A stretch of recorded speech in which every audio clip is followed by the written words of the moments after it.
Miami Heat. Well, dahil nga sa kanilang pagkatalo, mas lumaki nga po ang tsansang Boston Celtics ang kanilang makatapat sa first round. Marami nga po ang naniniwala mga kawan stories na may history na ang rivalry ng dalawang kupunan na ito. Alam naman natin na ang Miami Heat nga po ngayon ang itinuturing na isa sa mga dark horse ng Eastern Conference dahil napatunayan na nga nito na kaya nilang mang-upset ng kahit anumang kupunan. At ngayon nga pong natalo sila, may pagkakataon na nga ngayon na makalaban muli ang Boston Celtics sa playoffs kung maipapanalo nila ang kanilang susunod na laro. Napakagandang matchup nga ito mga kawan stories kung sakali.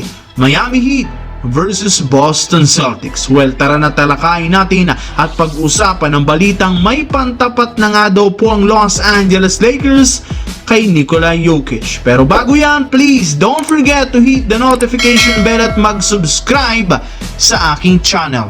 Unahin natin ngayon mga kawan stories ang naging laro ng Miami Heat at Philadelphia 76ers.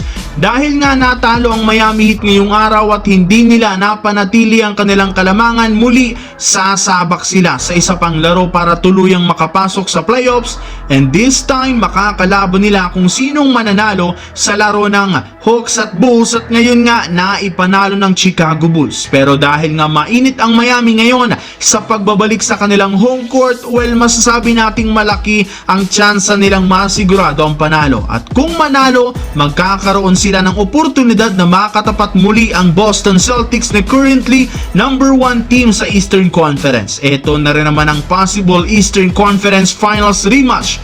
Kilala rin naman natin ang kalidad ng Miami ngayon, lalo si Jimmy Butler, ngunit nagtamo nga ito ng injury. Kayang-kaya rin naman ito ng team ng Miami sa itaas at kung papala rin makapasok muli sa finals. Napakagandang matchup ito agad mga kawan stories. Masusubukan agad ang mga pinagsasasabi ni na Jason Tatum at Jaylen Brown na sila daw ang magdodomina sa East Playoffs para makuha ang 18th banner ng prangkisa. Maingay ngayon mga kawan stories ang Boston Celtics at mas bagay sanang makatapat nila ang East Champions ng Miami Heat. Sa kabilang banda naman tungkol sa sinasabing pantapat ng Lakers kay Nikola Jokic. Dahil nga naipanalo kahapon ng Lakers ang kanilang laro, makakalaban nga po nila ang Denver. Samot-saring prediksyon ang kumakalat ngayon mga kawan stories sa social media kesyo dahil nga sa nangyari last year na 0-4 sila ng Nuggets, eto rin naman ang pinagbasihan ng ilang mga fans. Pero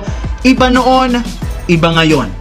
May iilang mga analysts pa rin naman ang nakakakita at nakakapansin sa Los Angeles Lakers. Mas desidido, mas ganado, mas healthy kumpara last season na sa ngayon mismong si LeBron James nang nagsabi na mas healthy sila ni Anthony Davis kumpara last season. Kahit na ganoon, malaking katanungan pa rin kung sino nga ba ang itatapat nila kay Nikola Jokic. Well, kung susumadahin natin ang lineup at starting 5 ng Lakers, mismong si Rui Hachimura at itatapat dito kay Nikola Jokic habang si Anthony Davis naman kay Aaron Gordon. Ayon nga po kay Draymond Green, mas epektibo nga daw na magdepensa kay Jokic ang mas mabababa sa kanya. Nawawala nga ito sa focus at nag-i-struggle sa opensa. Kaya naman eto nga mismo ngayon ang gagawing game plan at itatapat ni Coach Darvin Ham.